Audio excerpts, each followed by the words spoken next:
We have a reputation for being punctual, so we'll begin at 4 o'clock. Christian Osterman is in Europe, so I would like to welcome all of you on behalf of the Wilson Center as well as the National History Center.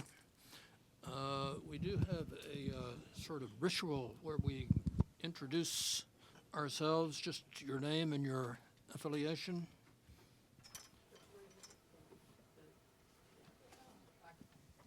Well, I can give mine. Okay.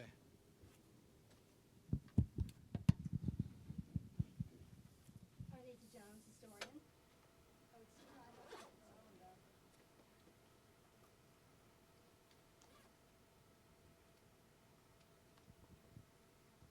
Arnita Jones, historian. Landis Jones, University of Louisville. John Ward, State Department. Harvey Kipper, Defense Department. Kay Oshel, retiree from the Labor Department. Ruud Van Dyke at the Wilson Center, but from the University of Amsterdam. Jeff Rattel, George Washington University. I'm Peter Bierstaker at the Wilson Center. I'm Rebecca Belding. I'm an archivist at the United States Holocaust Memorial Museum. I'm Ron Coleman. I'm a librarian at the Holocaust Museum. Sam Wells, Wilson Center. James Sang, IBM retired.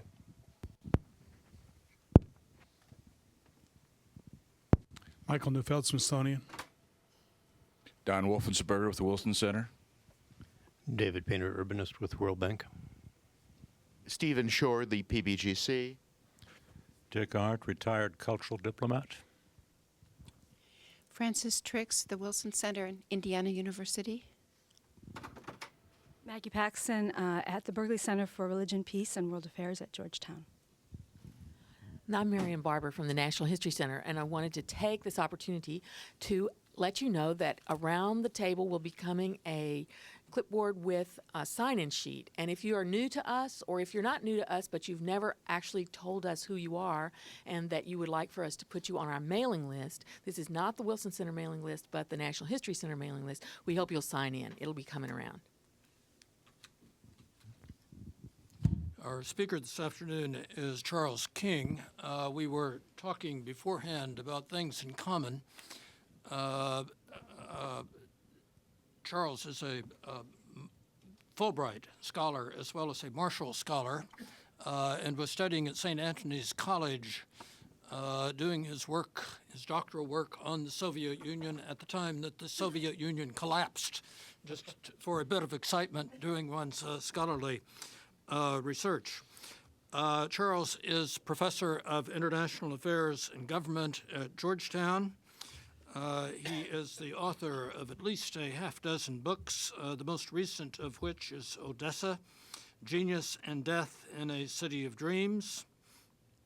And he has rather circled the Black Sea, coming via Russia and now down to Turkey. And the topic this afternoon is the engaging, intriguing topic of Istanbul between the wars. Charles King. Thanks very much. Well, thanks very much for coming out. I'm delighted to be a part of this this seminar, looking at the other people who have spoken in it and will speak in it. I'm honored and humbled to be a part of this crew. So thanks very much for coming out. Some of you will be getting a double dose of me in a way, because a few of you were at the Wilson Center Fellows seminar where I did gave a version of what I'm going to say today. So I apologize for repeating myself. This is a book project that I've been working on for a couple of years now on the subject of Istanbul between the two world wars, moving into the period of the Second World War, for the simple reason that I've always loved this city and have spent a fair amount of time there over the years.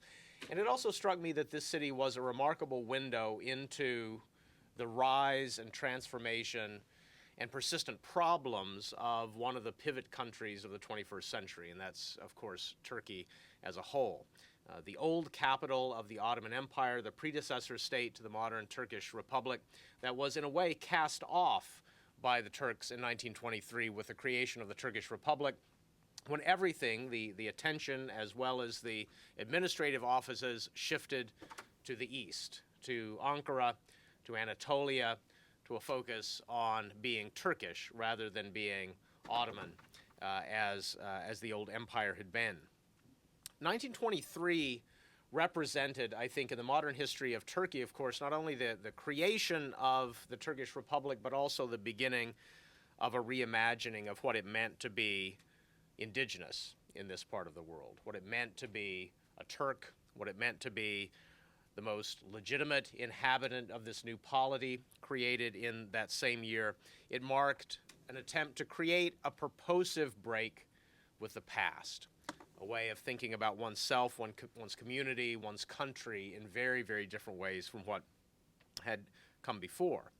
Of course, just to the north of the Turkish Republic, across the Black Sea, at roughly the same time, the same kind of thing was going on. The Bolsheviks were also reimagining the country that they now governed after the end of the First World War.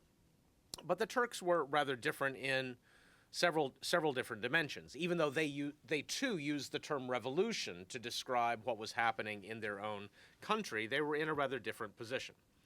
The dynasty that had preceded them, that had preceded the Republic, had in fact outlasted all of its rivals. It had been rather durable as European dynasties went.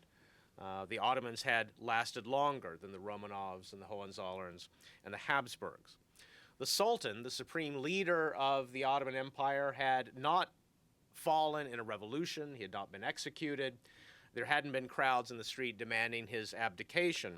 He had gone into rather quiet exile, not falling after a bloody revolution, at least in the old imperial capital. The Turks had lost a war, of course. They had been on the losing side of the First World War, but in many ways they had won the peace that came after it. They had pushed out the Allied invaders of their country, the occupying forces that had taken control of Istanbul and a kind of cordon sanitaire around the city. They had halted decades of territorial loss that had afflicted the Ottomans before them.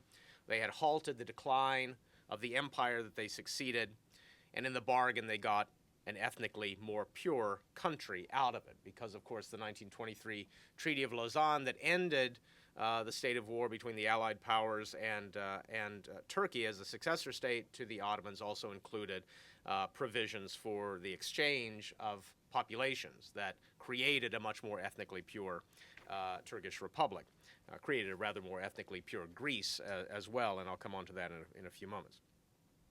But this very success in many ways set up a series of problems. The old state had not crumbled.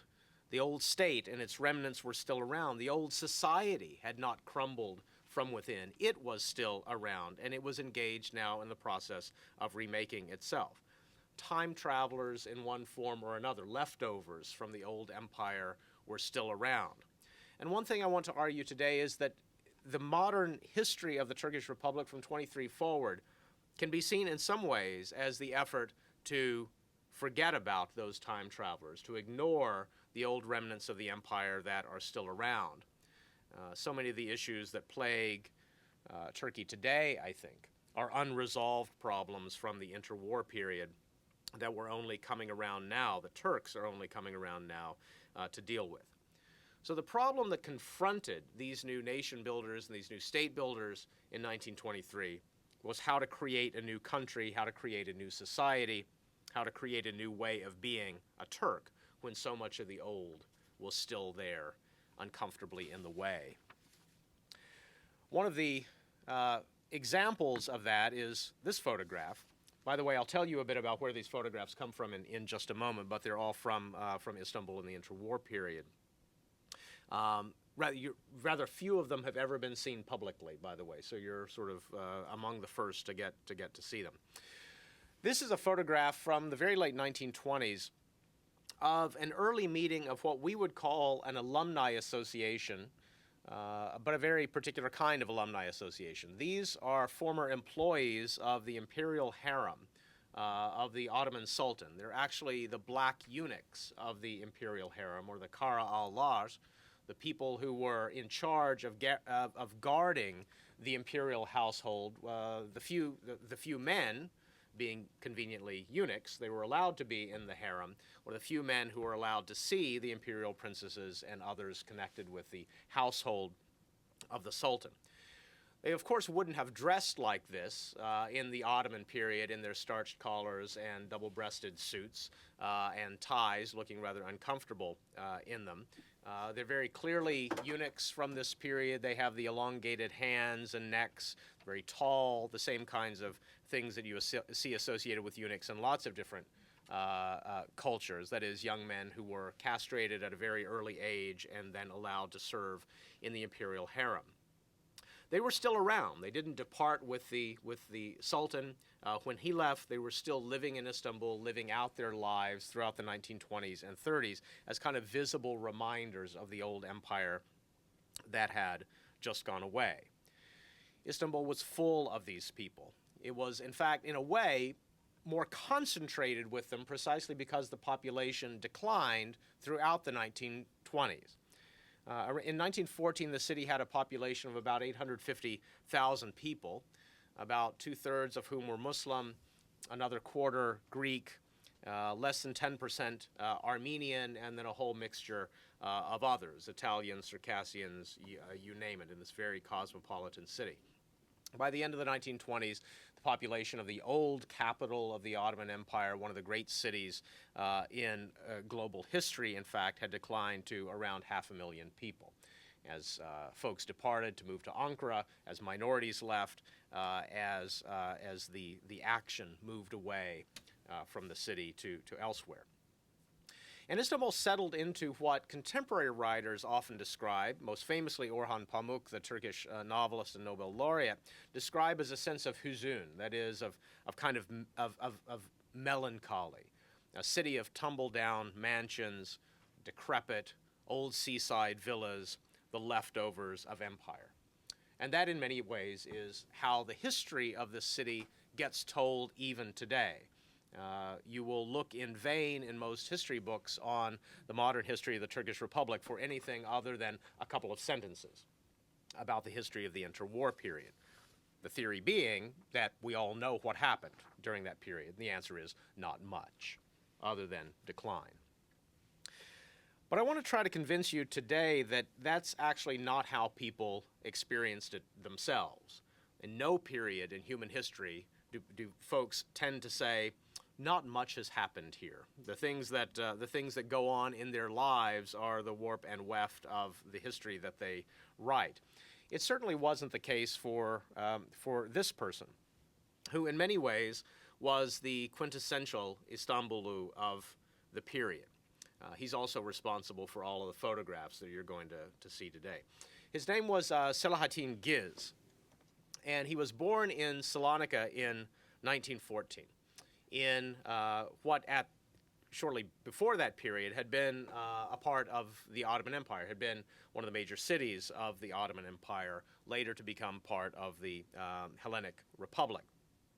He moved with his family to Istanbul, part of a massive migration around the time of the Balkan Wars and the First World War of Muslims moving out of the Balkans and into what remained of the Ottoman Empire. He was in so many ways emblematic of that great exodus of Muslims from the Balkans that created a much more ethnically pure Greece and Bulgaria and other countries in the region. He studied in the 1920s at Galatasaray High School, which was still is one of the great high schools in the city, a place that from that period forward, created many of the new elites of the Republic, artists and journalists, political figures and diplomats. In the very early 1930s, in fact, already while he was still a teenager, he attracted the attention of the editors of one of the main daily newspapers in Istanbul in this period, a newspaper called Cumhuriyet. And he became and remained, in fact, their main photojournalist throughout the period of the interwar years and into the Second World War. And he only died in 1994. To my mind, Giz is for Istanbul what Jacob Riis was for New York in his era, what Robert Doisneau was for Paris in his era. If you haven't heard of him, you shouldn't feel bad at all. Very few people have, because he's been overshadowed by another Turkish photographer from the 1950s forward named Ara Güler. If you look at Orhan Pamuk's memoir of Istanbul, Güler's photographs are featured prominently there. Any number of coffee table books about Istanbul have Güler's photos in them. And Güler, like Orhan Pamuk as a writer, is the great poet of this sense of huzun, of melancholy, where everything is in black and white, but not an appealing black and white, or rather depressing black and white, of a city of decline, of a city on the outs. Giz gives us a very, very different kind of view in the photos that I'm going to show you today. A city that was on the edge in many ways, that was on the outs in many ways, but was perhaps more interesting and more culturally variegated than we might otherwise think as a result. A city of joy and abandon in many ways, rather than simply of melancholy and decline. I got all of these photos from the Giz archive in Istanbul, which is actually owned by a very prominent Istanbul bank, which has published a few books published in the early 1990s on the occasion of his death, a few small books of his photographs. But when I was going through them, what you find is that they're grouped into different kinds of subject files and so on, and two of them, the two largest files are, perhaps not surprisingly, Ataturk, because, of course, as a good Turkish photojournalist, he had to take plenty of photos of the President of the Republic, and there are literally thousands of photos of Ataturk, including some in his bathing suit, in the files. But the other very large file is called Kaza, or accident, or car crash, if you like. And this is from those files, even though this is not an accident at all. He was a news hound, someone who was always looking for a news story anywhere he could find it.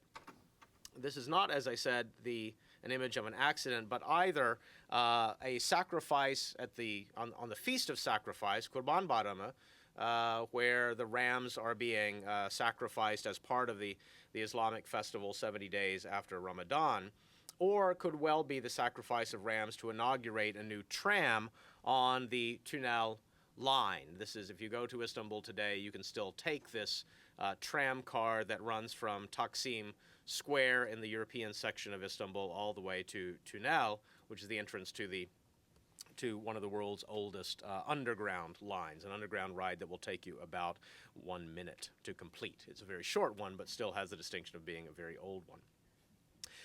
What is very important, I think, about this photo and the way in which Giz portrays Istanbul in this period is that it's emblematic of the two narratives that begin to emerge, not only about the history of the city of Istanbul itself, but also about the Turkish Republic, the two narratives that begin to emerge after 1923.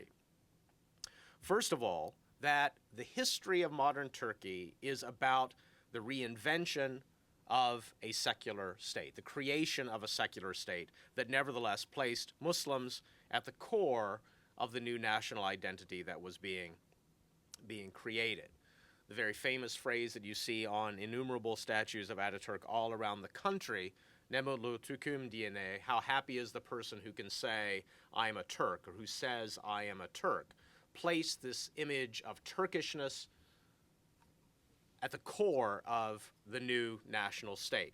Very much, in a way, on a European model, that is, the nation would be core to the creation of this new state, the ethnically defined nation would be core at this new state, but still, in some ways, an open conception of what being a member of the nation is.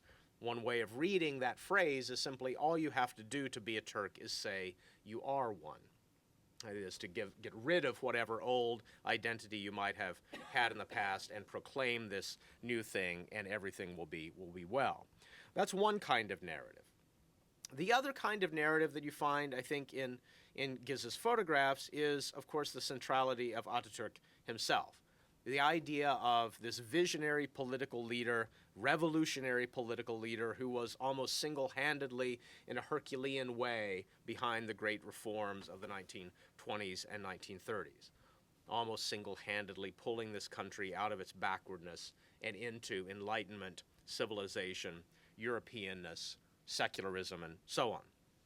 The abolition of the caliphate in 1924, the ban on the fez as a headdress in 1925, and the insistence that men wear European-style hats, the adoption of the international calendar in 1925, the adoption of the civil code based on the Swiss model in 1926, the removal of references to religion, including the removal referring to Islam as the state religion of this new country in 1928, the rejection of the Arabic script in favor of the new alphabet, the new Latin alphabet in 1928. The list goes on. And again, if one picks up a history book of the modern Turkish Republic, you normally find this litany of reforms from this period being emblematic of the transformation of this country. And at the center of this is always the person of Ataturk himself. An image that Giz captured in this photograph, taken around November 10th, 1938, when Ataturk died. The two women behind in a kind of state of agony as the cortege passes by, the two men in front saluting the President of the Republic who has died and gone. And if you ask Turkish school children to name any dates from the interwar period, they'll usually be able to give you two, almost only two, October 29th, 1923, the proclamation of the Republic itself, and November 10th, 1938, the death of Ataturk, as if these are the only two dates that really matter. And then we're on to the Second World War, the 1950s on, modernization of the Republic, series of coups, all the way to the present. This is a story also that Ataturk began to create for himself, not only putting himself at the center of the narrative of this new country, but also, in a way, seeing the 1920s and 1930s as a period that you had to get over, a period of transformation, of transition, of adapting to this new style of life and of politics and whatever, and that the reforms would eventually take root, and then, in a sense, history would begin again. This is the image that he creates in his very famous 36-hour speech, which I still think has one of the world records for the longest speech ever, in 1927, the famous Nutuk of 1927, in which he lays out his own personal history of the republic that he's in the middle of creating, the story of progressive modernization through state-led reform, the idea of starting over by making a clear break with the past. But in both the history of Istanbul as well as in the history of the Turkish Republic, this leaves us with lots of blank spots. And what I want to do with the rest of the time we have today is to try to begin to fill in some of those. Istanbul, I think, is extremely important in doing this because it offers us a window into the emergence of the new Turkish Republic, almost from the periphery, because we have to keep in mind that Istanbul in this era is no longer the center of anything at all. It is the periphery, a declining city as many see it, a city with far fewer people than it had at the beginning of the First World War, politically isolated on the margins. Istanbul in this era, though, also offers us a route into a different way of thinking about European history, also from the periphery of Europe. Because Istanbul in this era is a kind of parallel universe that it's worth walking around in and trying to get our bearings in for a while. A parallel universe in which the Muslims are in charge, in which the Muslims are confident. The Muslims are the ones creating their own new country. And it's the Europeans, Greeks, Armenians, and Jews in the city itself, who may have been there for centuries, of course, and a whole variety of new European migrants who come into the city beginning in 1919, who are the unwanted migrants. They are the ones you see on the streets begging.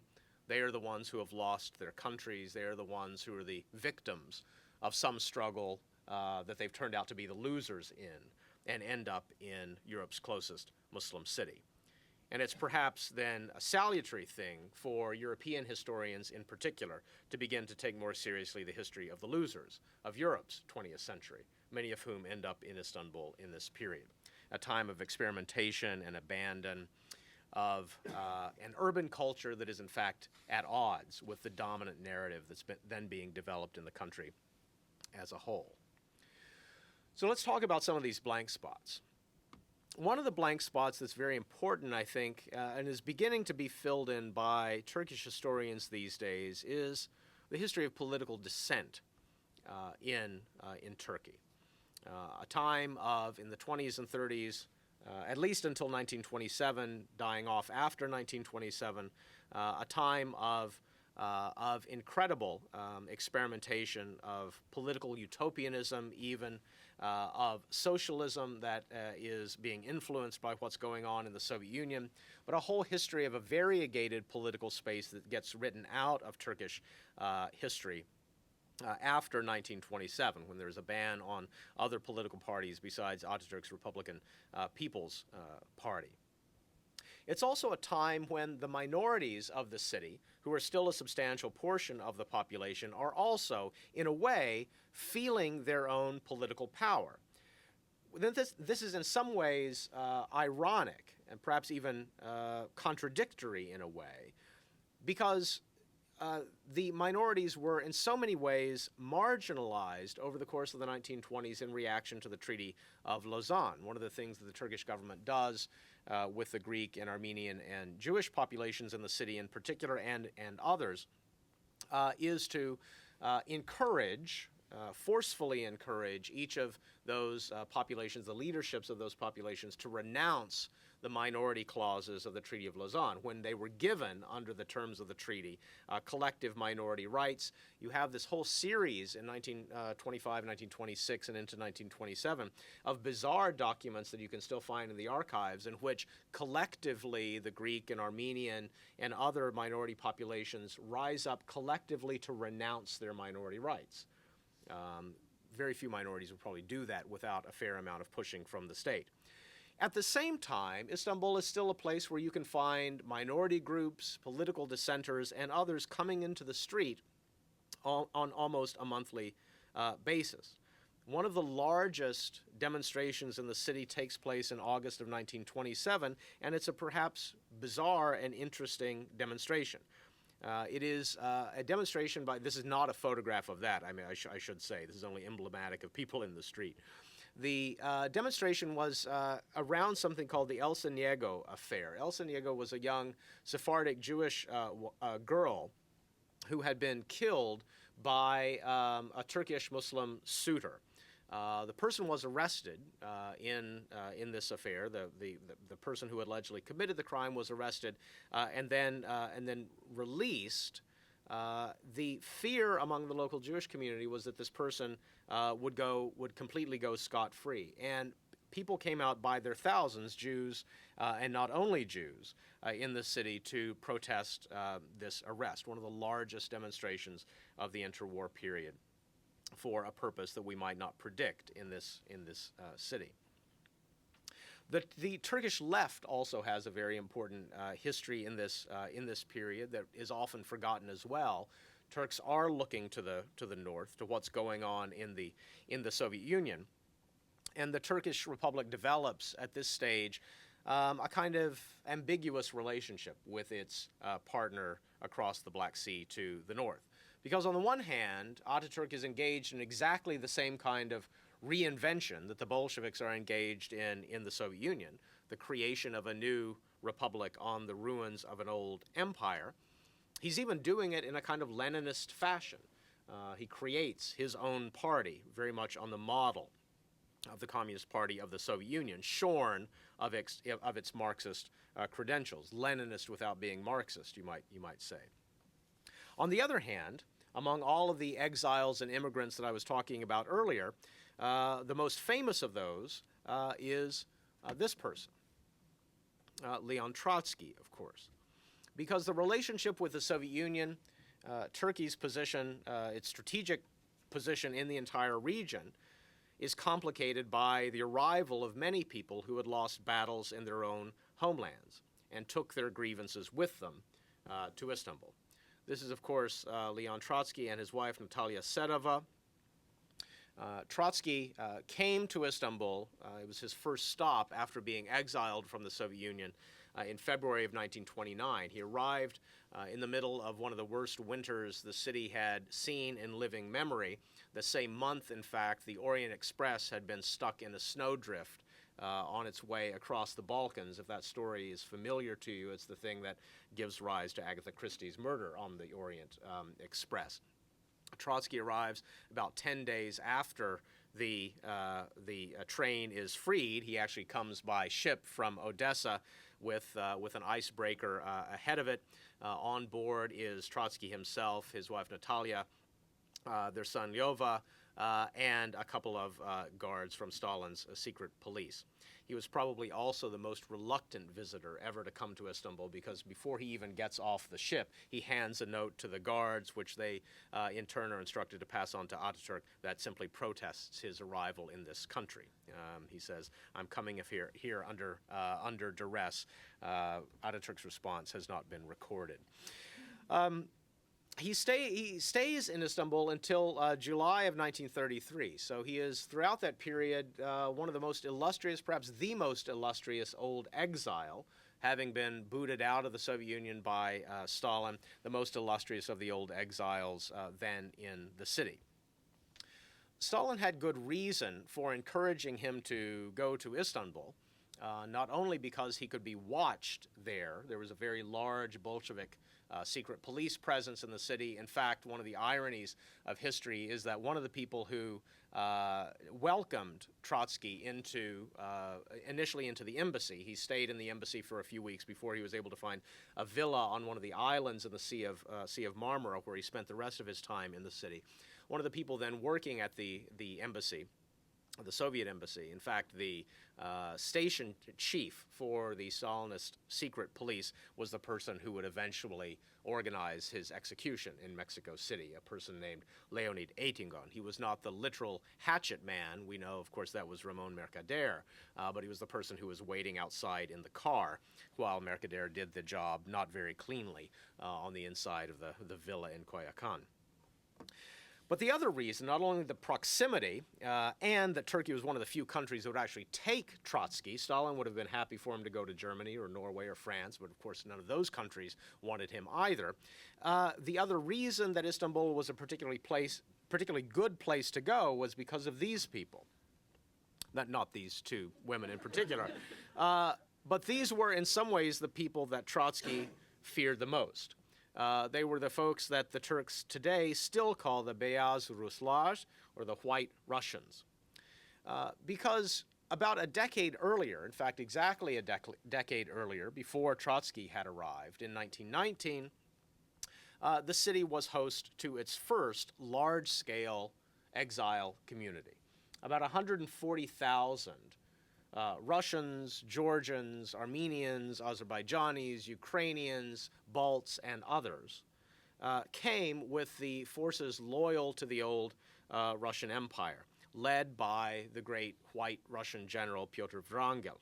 About 140,000 people. Keep in mind that at this stage, this is about 20% of Istanbul's total population in this era is composed of Russian emigres, or people we would call immigrants. Emigres are kind of the immigrants we like. I think we use that term for immigrants we like, and immigrants for those we don't.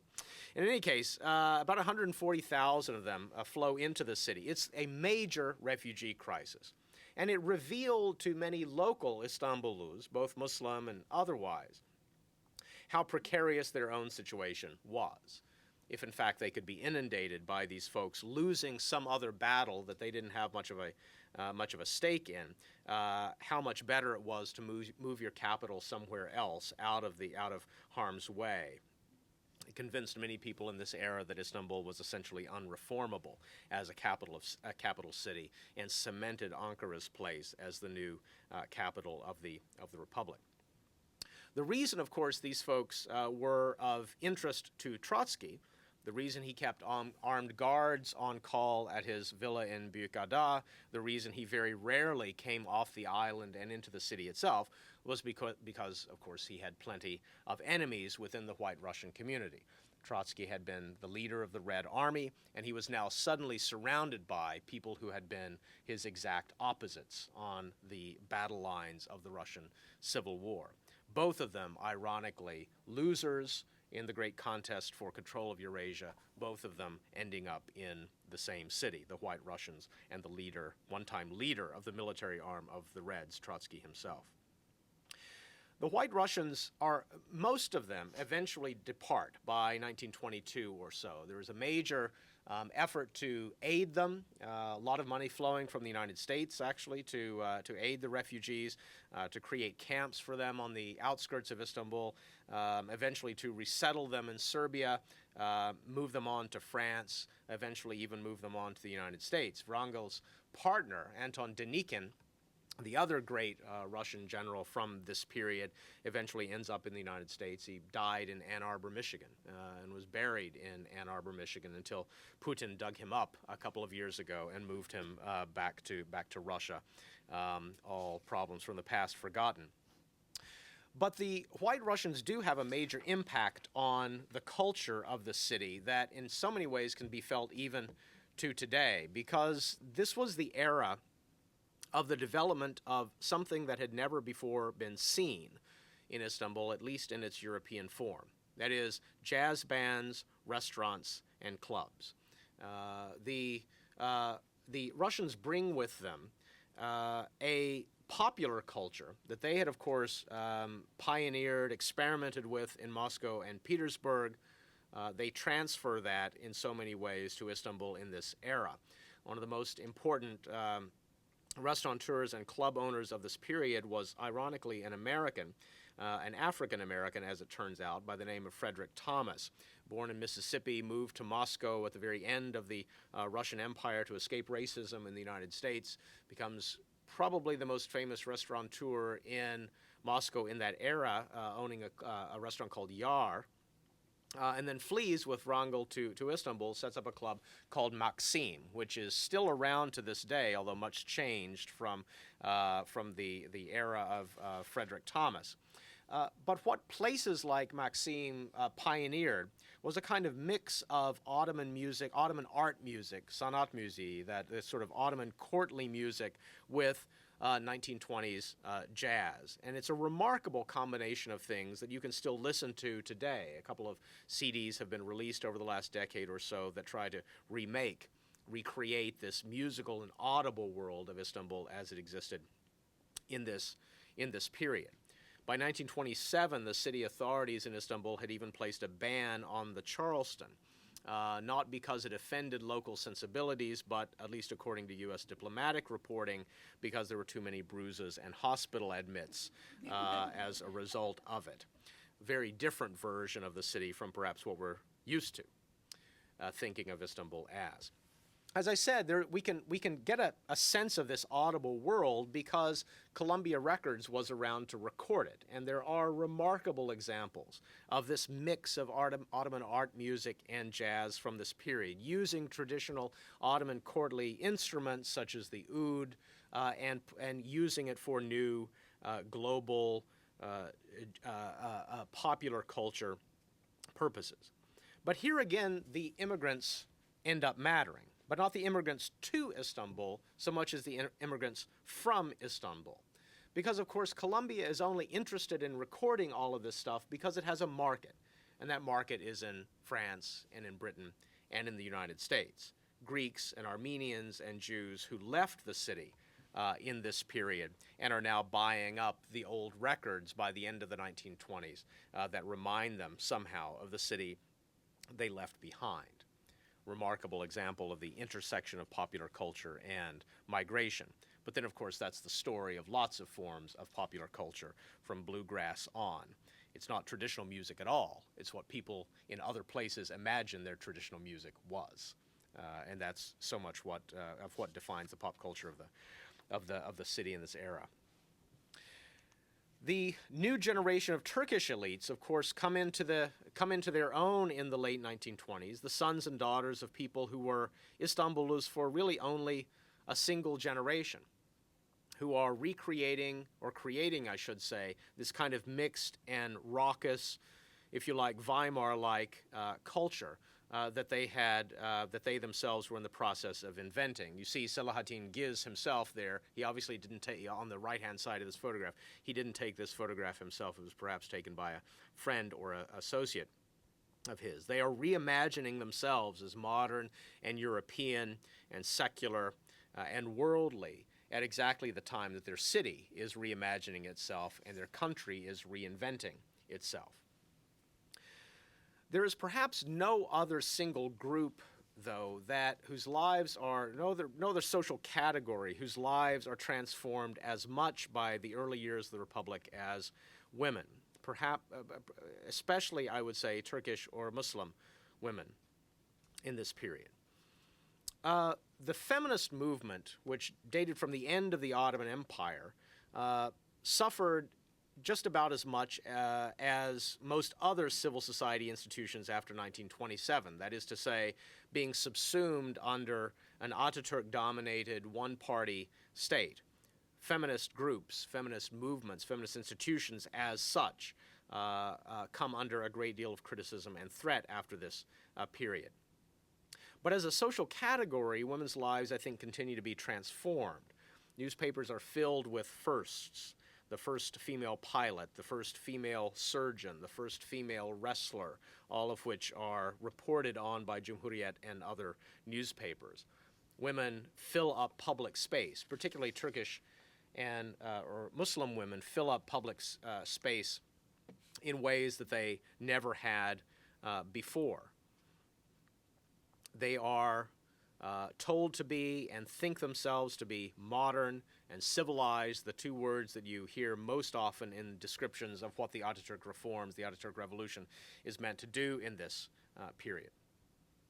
But perhaps inevitably, as gender relations fall in line with the same kinds of gender relations being developed in the West, in Western Europe in the same period, women are also inhabiting public space at the same time as they themselves and their bodies are being sexualized in public space. Because the other way in which women inhabit public space in this period is through the creation of a Turkish beauty contest. The creation of a Miss Istanbul competition was originally a publicity stunt created by Selahattin Giz's boss, a man named Yunus Nadi, the editor of Cumhuriyet magazine and Cumhuriyet newspaper, and one of the great public figures of the interwar years. I think of him very much as a Citizen Kane kind of fellow, and he looked something like Orson Welles, a sort of corpulent, major, overbearing kind of figure in Istanbul's public life in this era. He creates a beauty contest because, of course, if you're going to be modern and civilized as a woman, what more could you want than to be in a beauty contest ogled by men?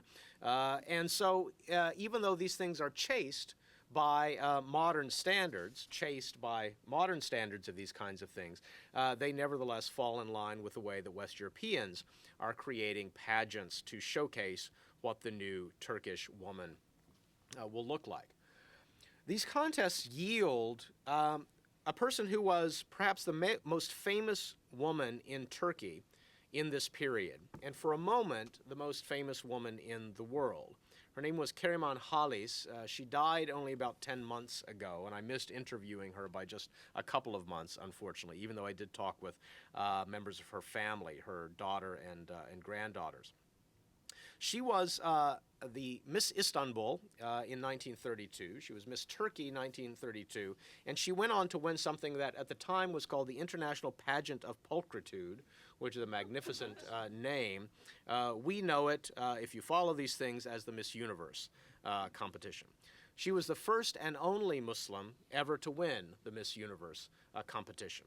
And when she came back to Turkey, she was fated as being the emblem of what the new republic had wrought, not only for women but for men as well. Here, after all, was a Turk, a Muslim, at least culturally, who had gone on to win one of the greatest contests in the world. When she's taken around to make her rounds across Europe as the new winner of this international competition, she's feted at a dinner in Paris. The organizers, of course, hearing that she had represented Turkey, place fezzes on all of the tables as the table centerpieces, and she refuses to come into the room until all of the fezzes are removed, signaling in a way that this old symbol of the Ottoman Empire, the fez, which had been outlawed, of course, by Ataturk, would no longer be acceptable for a person who represented the new Turkey. 2 years later, when Turkey adopts its first ever name law, that is, requiring all citizens of the republic to take a surname, which had traditionally not been done by many Muslims in the old empire, Ataturk himself, Mustafa Kemal, who takes the name Ataturk, or father of the Turks, for himself, also bequeaths the family name to Keriman Halis. He labels her Ece, or an old Turkish word for queen, and that is still the family name to this day, a result of Yunus Nadi's publicity stunt of 1932. Well, immigration, minorities, a certain cultural laxity, the idea of being modern. Istanbul was a variegated political space and cultural space in this era. And with all sorts of immigrants, minorities, and others wandering around, you could get every kind of expression of political allegiance in this period.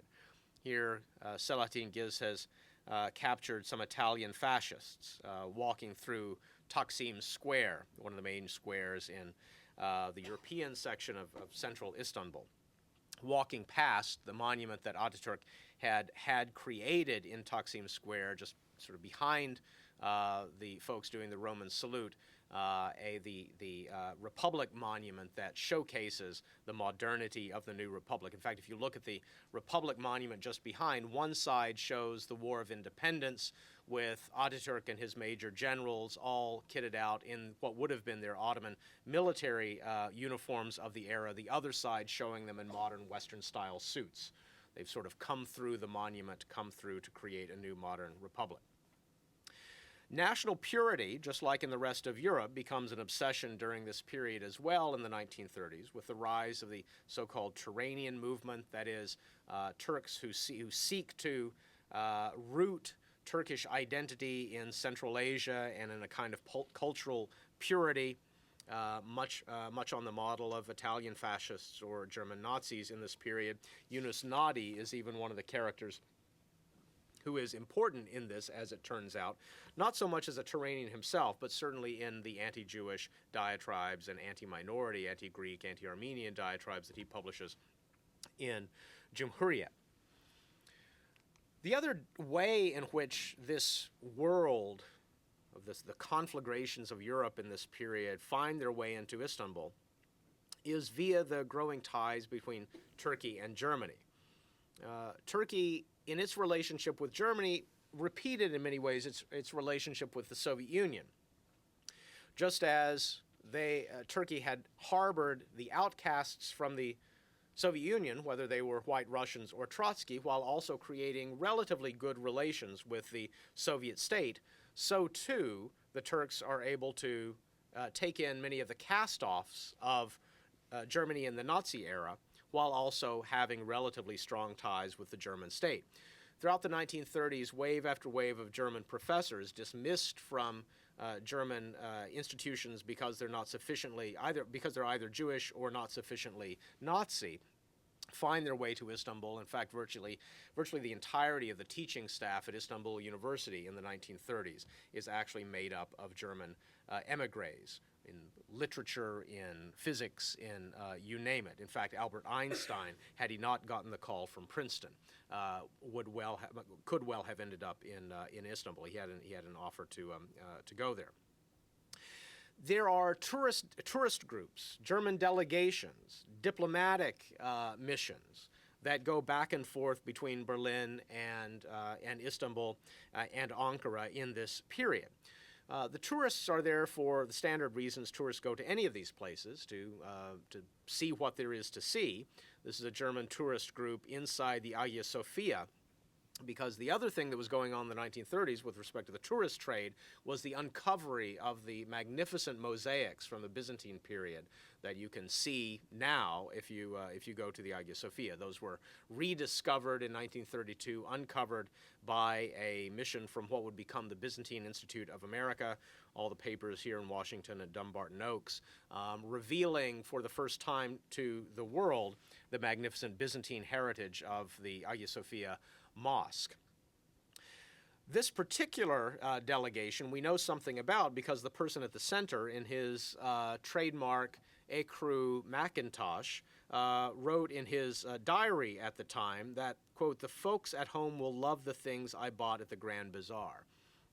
This is, of course, Joseph Goebbels, who is spending some time away from talks with Turkish diplomats and foreign ministry officials in Ankara, touring the Hagia Sophia. And when I came across Joseph Goebbels in the Hagia Sophia, I kind of thought this is the weirdest mashup of things from 20th century European history you could imagine.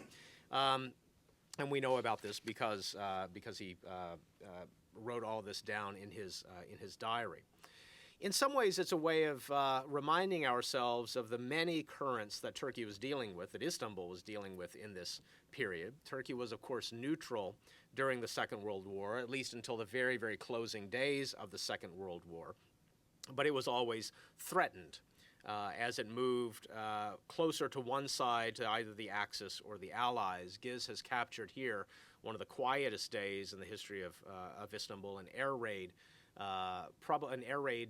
drill, probably in 1944, early 1945, with Turkish firemen in their gas masks standing alongside the tracks of Istiklal Caddesi, the main street in the Beyoğlu or European section of Istanbul. In fact, he's standing right outside Selahattin Giz's old high school, the Galatasaray Lycée there. By the time of the Second World War, the new president, İsmet İnönü, of course, Ataturk had died in 1938. İnönü continued the policy of what Ataturk had described as peace at home, peace in the world. But there were a whole variety of strategic and economic imperatives beyond ideology that pushed Turkey into this position.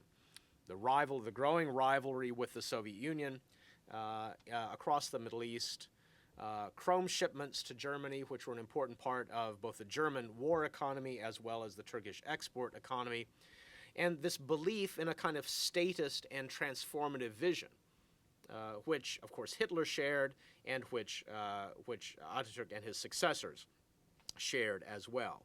Statist and transformative, nationalist at its core as well. Istanbul in this period, because it was neutral, was also a major center of spycraft during the war. It allowed penetration by the Allies as well as the Axis into the Balkans and Greece. There is an OSS station opened in Istanbul from 1943. The British SOE are there even earlier. And it's in fact the immigrants from Eastern Europe who pass through the city who are one of the reasons for the OSS and SOE setting up shop there. Immigrants coming from Nazi-occupied Eastern Europe, whether Jewish or otherwise, are a major and substantial concern to city authorities by 1944. Many of them are coming in illegally. Many of them are being ferried, if they're Jewish, through Istanbul to Palestine. In 1944, the city becomes the site of one of the largest single rescue efforts of the Holocaust, in fact. The Jewish Agency, what will become the government of the State of Israel after the war, is largely responsible for the early stages of what the Jewish Agency calls the Aliyah Bet, that is, the illegal immigration to Palestine during the period of the British Mandate. Istanbul is also the site in this period of one of the largest tragedies associated with the Aliyah Bet that in fact galvanizes this attempt at rescue. It's the sinking of the refugee ship, the Struma, in February of 1942 that leads to the death of hundreds of civilians fleeing Romania, some of them from Romania itself, some from Poland and elsewhere. Giz has here captured an image from 1944, probably from August of 1944, the arrival of Jewish refugees at Sirkaci Station, the main train station in in Istanbul.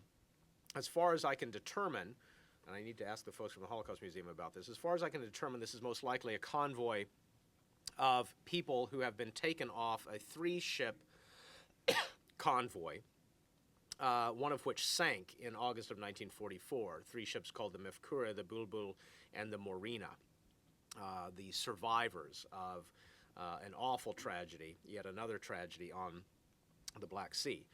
The folks who are at the center of this rescue effort are, as I mentioned, the Jewish Agency, a group known as the War Refugee Board, created by Roosevelt to deal with refugee problems in Europe, and perhaps surprisingly, the Catholic Church. Or I should say not the church overall, but the apostolic delegate, or the local church authority in Istanbul, a person named Angelo Roncalli, who ends up using his network to ferry immigration certificates to embattled Jews in other parts of Europe that allows them to come through Istanbul and then enter Palestine legally. If the name Angelo Roncalli rings a bell, it probably should. He's been in the news a fair amount lately, given everything happening in Rome, because he goes on to become Pope John the 23rd.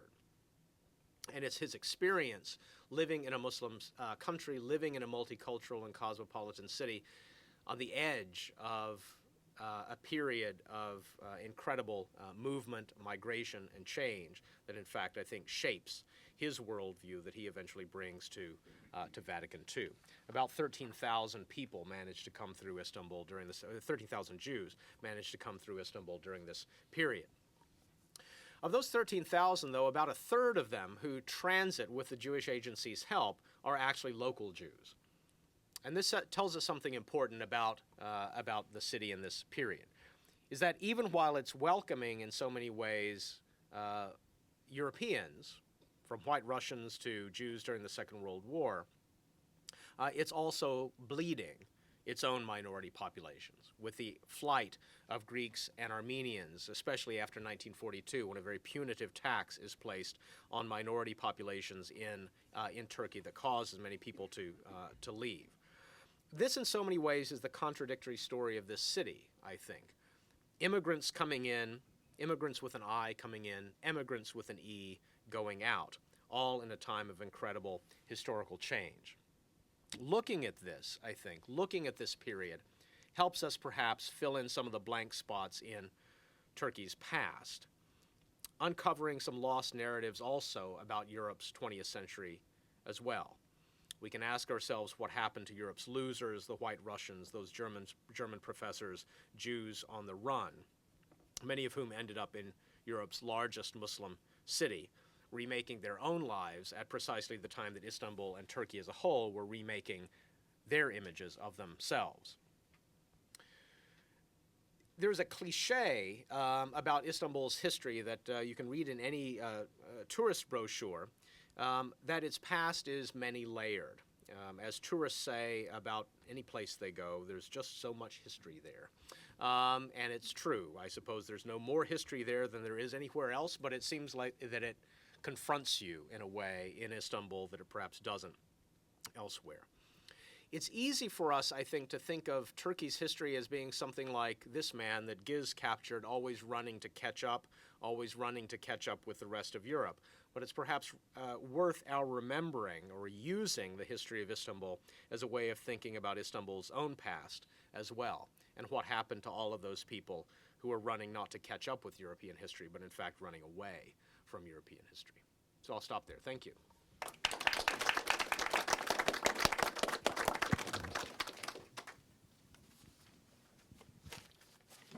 Charles, at the beginning, you were emphasizing the break with the past, the collapse of the empire and so on, but there must have been a very considerable reintegration of all of the soldiers and the civil administrators back into Istanbul, so they must have been a constant reminder of the imperial past. How did they figure into the kind of cultural mix that you've been describing? Yeah, all of these people are still around, of course, like those black eunuchs I mentioned. And of course, the people who are making the new republic didn't come from Mars. I mean, they were members of the old imperial elite in one form or another. Ataturk himself, a rather high-ranking officer in the old imperial, in the Ottoman imperial armed forces had in fact been one of the heroes of Gallipoli. So, these are people who are intimately connected with the old empire, but they tend more or less to be people of the second and third ranks. That is to say, people who see in the possibility of refashioning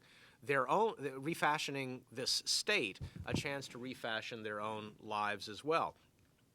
But what I find remarkable about this period is the ability of folks actively to forget their own family pasts in the middle of remaking this country. And perhaps there's a broader lesson there about the way in which people look past their own biographies or forget their own biographies when it comes to refashioning a country.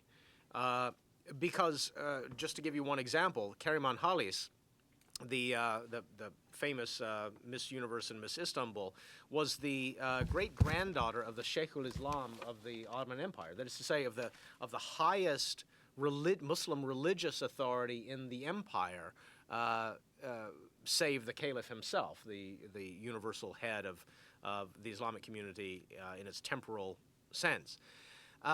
But yet, of course, her father, who becomes a rather prominent official in the new Republican state, and then she herself, within the course of only 3 generations, refashion themselves from people who have been at the center of an old empire, center of Islam in the old empire, into being the symbols of the secular state.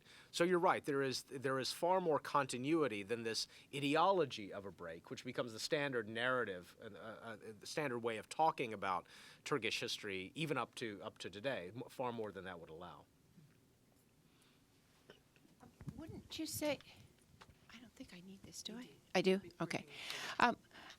Maybe you said this in the other presentation I heard, but the Istanbul just before the period you're looking at, in the time when the British and French were there, was a time when the minorities were in the ascendancy, especially the Greeks, but also the Armenians, where in Taksim Square you have an enormous portrait of the Greek leader, Venizelos. And I see this period in the 20s as a reaction to this. And I think that's a really important contrast, and that you really can't understand this period. And when you read about Ataturk talking about his disdain for Istanbul, you have to understand and that period in which the British and French were there. And I would add another date that most Turkish students know, the liberation of Istanbul from the British and the French. I mean, that it was taken over, and that the supposed citizens, if you want to call the Greeks and the Armenians that, disdained their own country and acted as if they were with the British and French in a pretty appalling way for most Muslims. I don't know if you care to comment on that.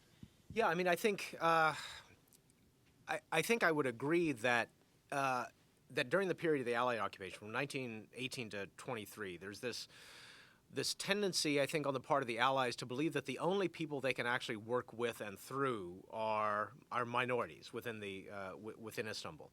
Of course, when the Allies begin the occupation, they're not at all certain what the future of this city is going to hold, because the theory is that the city will become internationalized. There are Hellenes from Greece itself who believe that the city will be incorporated into an enlarged Greece. There are Greeks within the city itself who are opposed to that idea, particularly people around the ecumenical patriarch, who the last thing they want is to be incorporated into a Greek kingdom. The reason being, of course, because then the ecumenical patriarch loses his traditional position that he has held. So there's a great deal of dissension, I think, among the minority populations over what they eventually what they want. And in fact, you can kind of repeat that dynamic for the Armenians, for Jews, for Levantines, and others. But the Allies, I think you're absolutely right, that the Allies see these communities as the folks they can deal with, and for cultural or racist reasons on the part of the Allies, or for reasons of political expediency. They're the ones who are actually around. The only credible political force on the Turkish Muslim side is, of course, far removed from Istanbul, regrouping in central Anatolia under Mustafa Kemal. And so I think you're right that that from this period, the Turkish nationalists, the Kemalists, begin to see the city as incorrigible. There's no way you can even after you retake the city, there's no way that this can become the administrative center of the place. You need something that is kind of politically and culturally pure. And in fact, Ataturk never sets foot in Istanbul until 1927. He just simply refuses to come there, and then he only comes back for his summer holidays, and then has a great time spending every summer there and swimming in the Sea of Marmara and what have you. But it's only as a kind of recreational visit. The irony is, of course, that he dies in the city, even though it's a place that he would rather have put on the back burner. Was there any connection between the selection of women for the harem and the the Ataturk beauty contests? Oh, that's interesting. Sort of harem and beauty contests. Well, first of all, we have to be very careful about this word harem, because from I Dream of Jeannie forward, we've had this, view or backwards, I suppose, have had a view of what the harem was. If we simply use the word household, I think we get a far clearer vision of what the harem was as a kind of place. It was, the household of a traditionally polygamous imperial family. And so I don't think there's any particular connection between, the politics and sexual politics and gender relations and what have you in, for example, the imperial household. And of course, there were other lesser households with multiple wives and concubines of lesser Ottoman officials. I don't think there's any connection between that and concepts of feminine beauty and modernity that take root in the 1930s forward. In fact, Keriman Halis, for example, was very insistent that this thing not be called a beauty contest, and her descendants, her daughter and granddaughters, bristled when I used that term at this. This was a womanness contest, if you like. And even though, as you could see in one of those photos, the woman is very demurely sort of showing her knees and being adjudged by a panel as to the quality thereof, they were very insistent that this is not meant to be that. This is meant to showcase what the new modern European Turkish woman is meant to be. Thank you for that, Charles. I want to tease out a couple parts of the White Russian Trotsky thing, because you mentioned that the White Russians left by 1922. Trotsky didn't arrive till 29 and left in 33, and yet he felt threatened by them. So I'm not clear on that. And then secondly, why was Trotsky more of a threat once he got to Mexico and knocked off by the people who had been guarding him all along while he was in Turkey? Yeah, well, I should say certainly not all the White Russians left. There were still plenty of people around who had actually taken Turkish citizenship. What happens is that the Turks continually put pressure on the White Russian community, largely as a concession to the Soviets, to force them either to become Turkish citizens or to leave. And in 1923, 24, 25, 26, every year the Turkish government says, we're going to give you one more year and then you're going to have to take Turkish citizenship. And this pushes out more and more of them over time. But there are still, by the late 1920s, a few thousand people around, including plenty of folks who still have grievances against Trotsky. So he's continually worried about this, carries a revolver himself throughout this period. I mean, he's naturally paranoid, but of course it's not paranoia if people really are out to get you, and they really were out to get him. Things change by 1940, when he's eventually assassinated in Mexico City, for a couple of reasons. The most important of which, I think, is probably the Nazi-Soviet pact. That once the leader of the global left, if you like, Joseph Stalin, and the leader of the emerging global right, Hitler, create a non-aggression pact, Stalin begins to worry that Trotsky is the most credible critic of this, of the move that Stalin has made. And it's from that stage that Stalin calls on an old diplomat and undercover agent in Istanbul named Leonid Eitingon, whom I mentioned. And it's Eitingon who creates something that's called Operation Duck, that goes after Trotsky and Koyakan, that selects Ramon Mercader, who had been the son of Eitingon's probable lover from the Spanish Civil War. Caridad Mercader trains him up and puts him in the house in Mexico City. He spends a couple of months getting into Trotsky's good graces and then brings the ice pick down on his head one day when they're looking over a manuscript in Trotsky's library together. As I mentioned, Eitingon and Caridad are in the car outside the compound with the motor running, and Ramon is supposed to run out of the compound after he's killed Trotsky, get in the car, and he'll be whisked away. Ramon is either not a very good shot, as it were, with the ice pick, or he gets scared. And of course, Trotsky survives and lives almost a full day after Mercader's attack. Mercader is arrested, spends the next 20 years in a Mexican prison. Eitingon and Caridad escape and go back to Moscow and get the Order of Lenin. Could we ask people to reintroduce themselves? Professor King, it seems to me you use the word Islam in a rather special way, as one must for Turkey, of course. But you slip between Muslim and Turk quite easily. How are you using the word Islam in this case?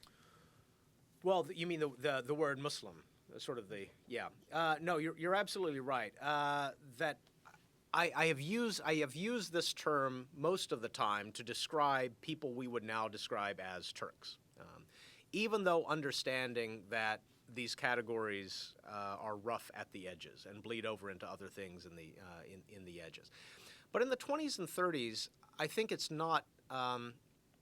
I think it's perhaps less inappropriate, if I can say it that way. It's less inappropriate to use these terms as somewhat interchangeable than it is in other periods.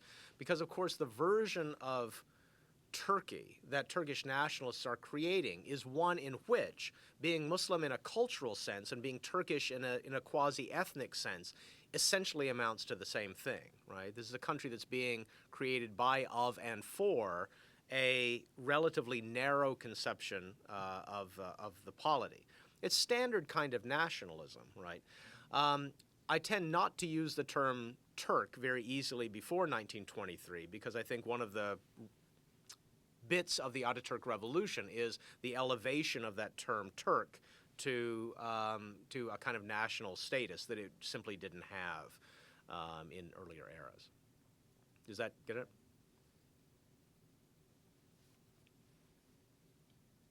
There, Mike. Oh, thank you. You made a reference to feminist institutions that were threatened by the one party. What sort of feminist institutions existed at that time? Well, there was a very venerable feminist movement in Turkey that goes back to the very late 19th, early 20th centuries. An early conversation with Francis who corrected me on this. I went back and read a bunch of Yeshimarat, so I'm now up on this.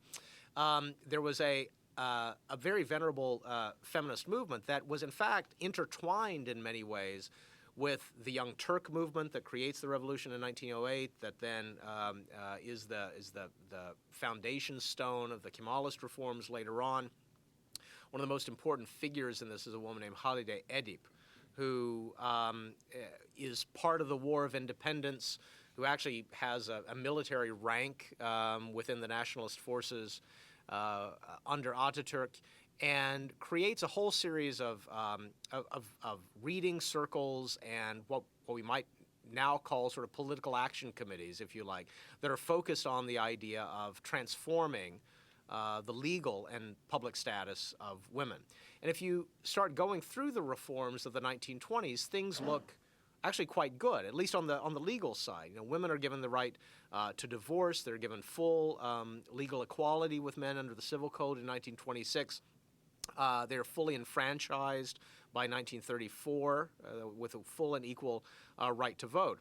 But it's also at this time that the Halide Edip begins her sort of split with Ataturk, because at exactly the time that women, in fact, Turks in general, are being given legal equality, the political pluralism of the state begins to decline. So it's after 1927 that there's essentially one party, and it becomes very much a kind of Leninist state.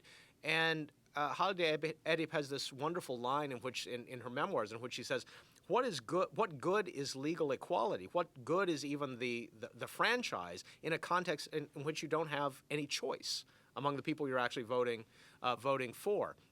She's another one of these exiles, in fact, because she spends much of the interwar period in a kind of self-imposed exile. She might well have been arrested had she been in Turkey during this period, from Istanbul and from Turkey as a whole. Spends most of her time in London and in the United States, and becomes one of the leading critics of Ataturk from abroad.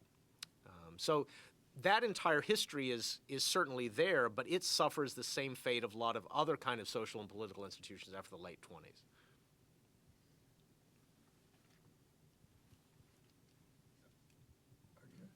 If I could have another question.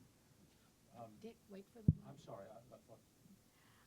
Well, is it following up? Because I'm going to go in a different direction. No.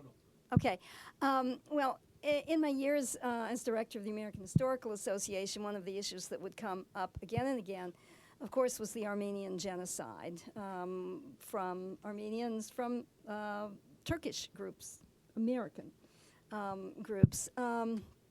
My question isn't really about that, however, but it made me, it was just interesting to watch, filtered through our own news media, the reaction of the Turkish government, and it seemed to be very heavy-handed in the beginning, and then seemed to become a little more practical and pragmatic, and began opening up records and began sponsoring some conferences that seemed to have been open to people on multiple sides of these issues. And my question is really, what's the state of history in Turkey and the status of historians, and how is the profession and the government facilitating historical research? Yeah, it's a great question. I think it kind of depends on which month one is asking, almost, because while there has been a great deal of discussion about a whole variety of blank spots in Turkish history, and coming from the old field of Soviet studies, I almost feel like it's kind of deja vu all over again, because in the 1990s, one of the things that Russian and ex-Soviet historians talked about all the time was filling in the blank spots in Soviet history. And I would say Turkey is still in that stage of filling in subjects that were very much taboo in the past. The Armenian genocide is one of those, where 15 years ago even, it was very difficult to even mention this in a Turkish publication. Now you can encounter even the word genocide. There are plenty of Turkish historians and sociologists and others who are writing very well on this topic. They themselves come in for a great deal of criticism, even on occasion, death threats and other things. You have to keep in mind that that even the Nobel laureate Orhan Pamuk, for an interview that he gave, was prosecuted. The charges were later dropped, but prosecuted for talking about the genocide, and that was only a few years ago. So things, I think, are getting better, but there are other issues as well. The history of political dissent in Turkey, the history of the left in Turkey. This becomes more of an issue from the 70s forward, when leftists and terrorists were essentially seen as the same thing. The history of Kurds in Turkey, which is another big hot-button issue. What I've always found interesting, however, is that on a kind of cultural level, even a pop culture level, there has been, over the last 10 or 15 years, a desire to rediscover a Turkish history that included all of these kinds of people. And it started in odd ways. It started with republishing recordings from the period, some of which I mentioned, that feature Greeks and Armenians and others. One of the greatest musicians of the 1920s was a blind Armenian lute player, oud player, named Udi Hrant, who has this incredible sort of crazy following in Turkey these days. There is now a real market for that, I think, among young cognoscenti of in Istanbul and Izmir and some of the other major cities who are really interested in rediscovering this lost cosmopolitan past.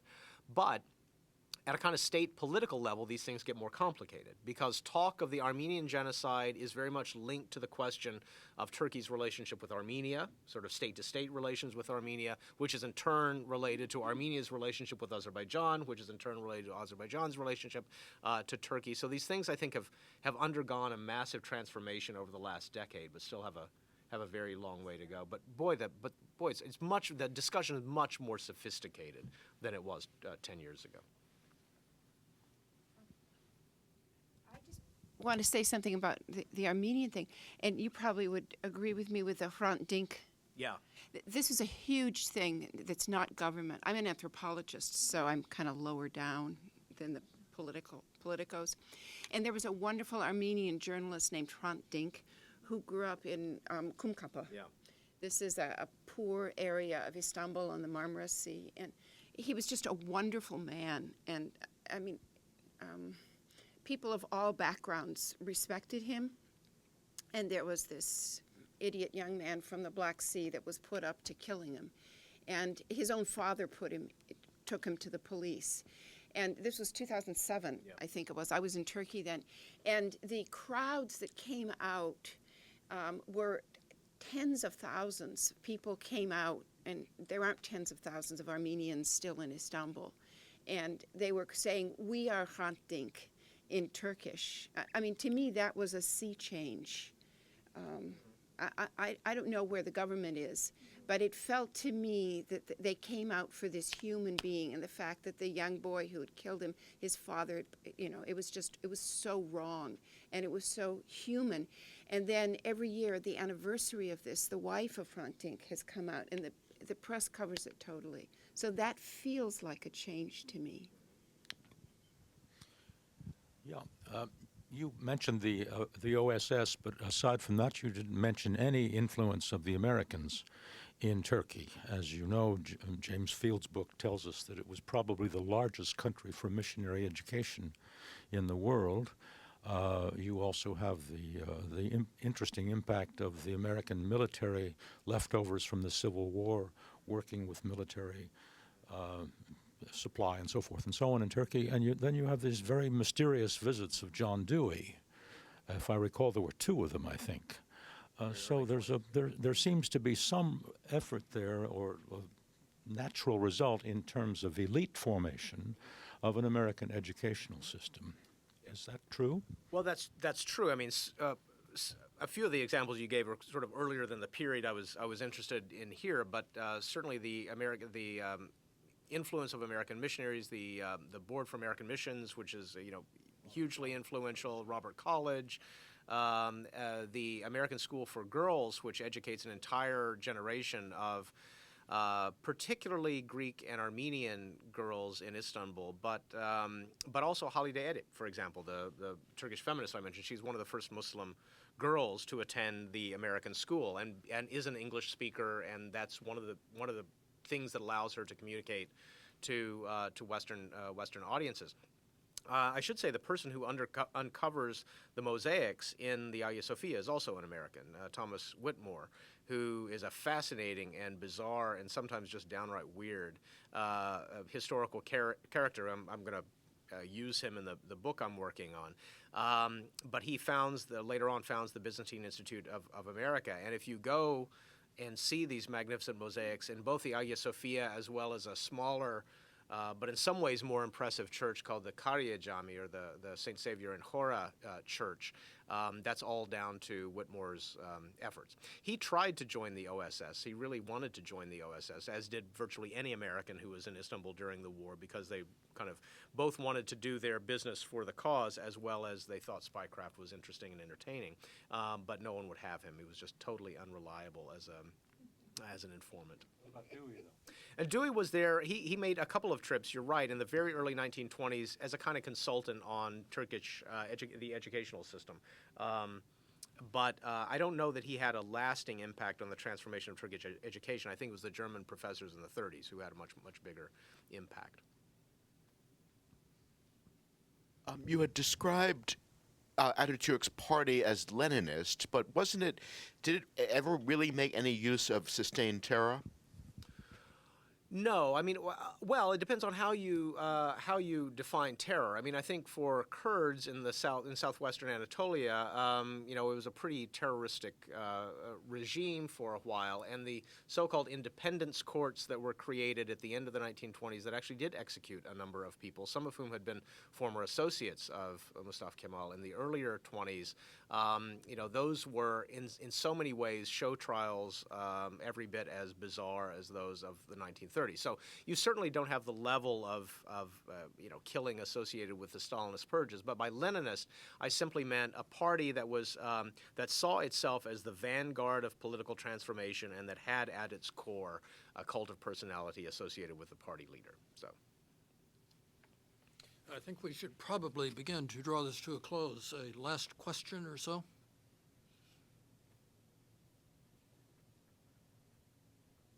Yes. Just a comment.